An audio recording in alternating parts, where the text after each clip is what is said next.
Hello, this is Eric Michael Loyd. I have a master's in psychology and neuropsychology concentration. This section of the article, the opinion section of the Epoch Times June 11th through 17th edition or issue of 2022, was very interesting. This is on page A13. This is called The Dangers of Vilifying All Police. Former civil rights activist Bob Woodson. So the picture of the civil rights activist Bob Woodson right there.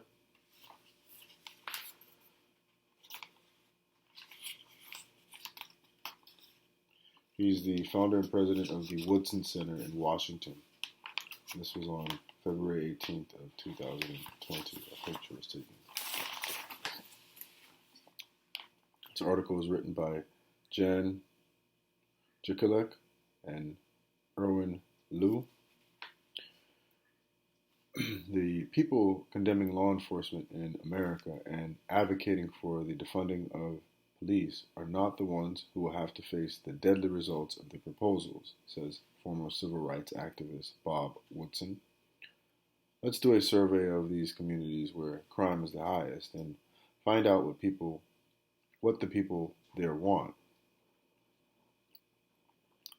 Before we rush to accept the recommendations of people who don't have to suffer the consequences, Woodson said in an interview with the Epoch Times, American Thought Leaders Program. The killing of George Floyd, a black man, at the hands of white police officer in Minneapolis sparked a nationwide protest demanding reform, as well as cases of looting, arson, and vandalism. Reform proposals vary, with some groups, such as Black Lives Matter and Democratic Socialists of America, calling for a nationwide defunding of police. 9 of the 12 members of the Minneapolis City Council have pledged to disband the city's police department. On June 7th, New York City Mayor Bill de Blasio pledged to cut funding for the New York Police Department and redirect it to youth and social services.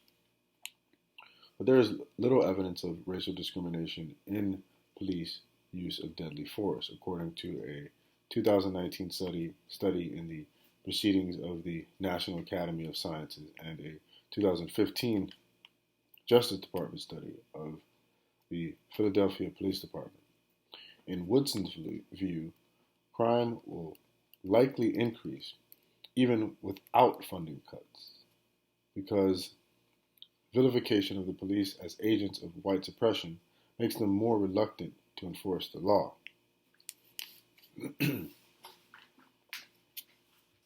After surveying 200 officers across 6 agencies in the southern United States, Shetali Patil, an assistant professor of management at the University of Texas, Austin, found that when officers felt the public didn't understand or appreciate them, they became less proactive.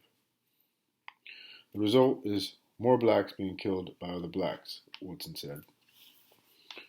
This occurred in Ferguson, Missouri, after the shooting of Michael Brown, and in Baltimore after the death of Freddie Gray in police custody, according to a forthcoming academic paper by Harvard economist Roland Fryer and co-author Tanaya Devi, which was cited by the Wall Street Journal's Jason Riley. Nationwide condemnation and scrutiny of the police also thwarts recruitment efforts, Woodson said.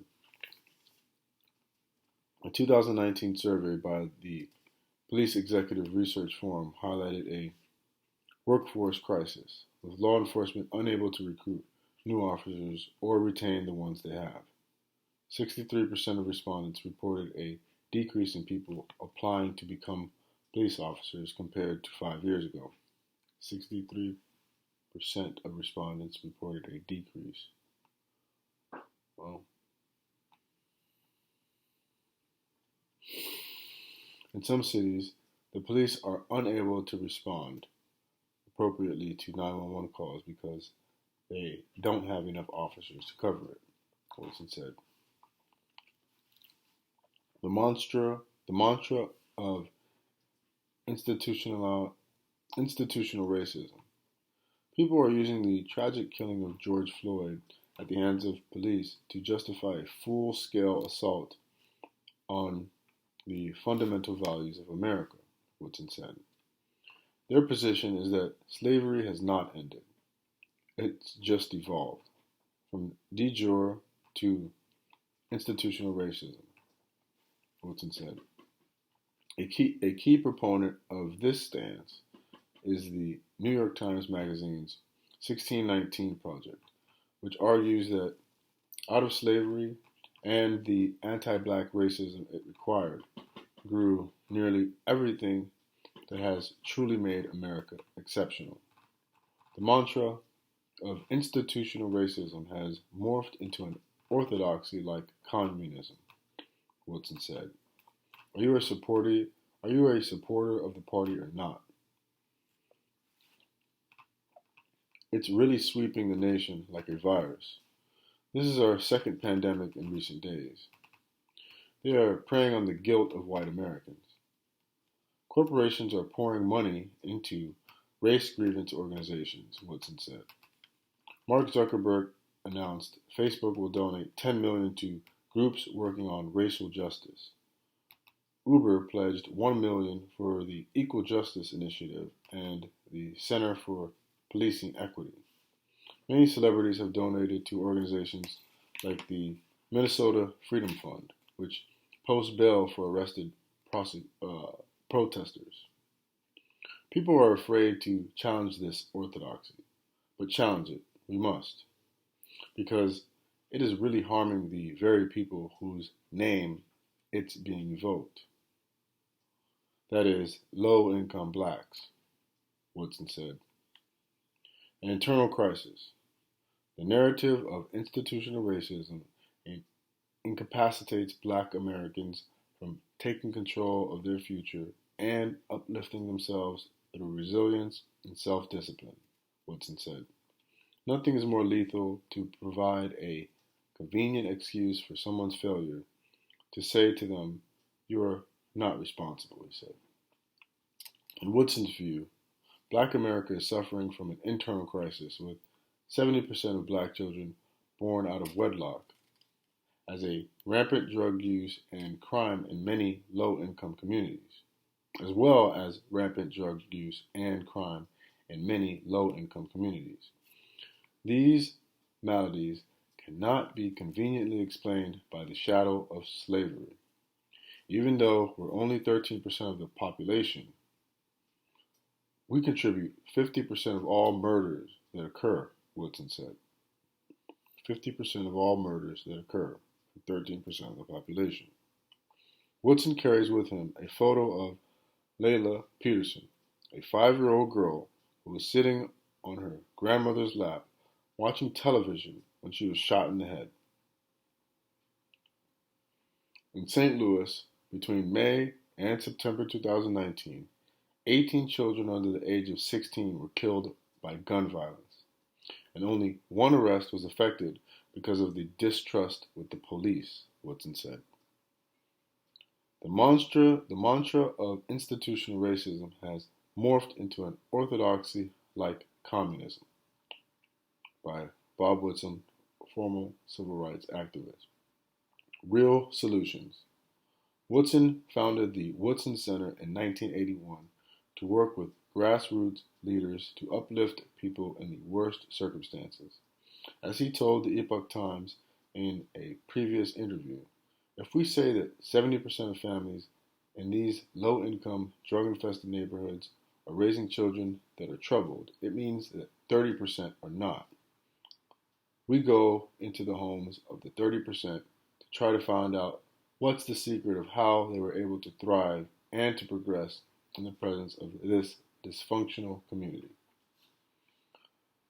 In the 1980s, Woodson worked with the House of Umoja in Philadelphia, founded by Sister Fatah, a woman who discovered one of her sons was a gang member. She housed her son's friends, more than a dozen gang members, with her family and created an island of excellence, Woodson said. 3 years later, they reached out to warring gang members in Philadelphia and helped them come to a truce. Youth gang violence radically decreased in just 2 years, from 48 gang deaths per year to 2, Woodson said. In 1983, groups of young blacks were attacking and robbing people in the city, and the police were unable to contain it. The House of Amuja went to the local prison and recruited more than 100 inmates on a crime prevention task force. They spoke with moral authority to more than 200 kids who were bussed into prison. The Wolfpack attacks stopped overnight, Woodson said. In 2008, Woodson was awarded the Presidential Citizens Medal, the second highest civilian award in the United States, for his work.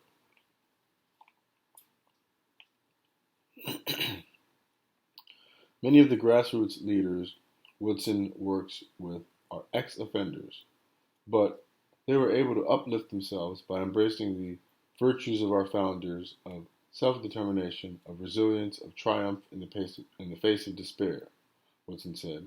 In February, the Woodson Center launched the 1776 initiative to counter the 1619 Project and affirm America's founding virtues and its promise of equality and opportunity for all.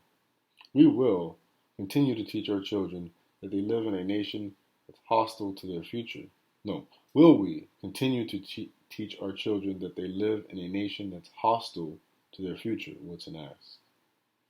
People are motivated to change and improve when they are shown visions of victories that are possible, not constantly reminding them of injuries to be avoided. American Thought Leaders is an Epoch Times show available on Facebook and YouTube and the Epoch Times website. This article is called The Dangers of Vilifying All Police, former civil rights activist Bob Woodson, from the June 11th through 17th, 2020 issue of the Epoch Times. Once again, my name is Eric Michael Lloyd, Master's in Psychology, Neuropsychology concentration.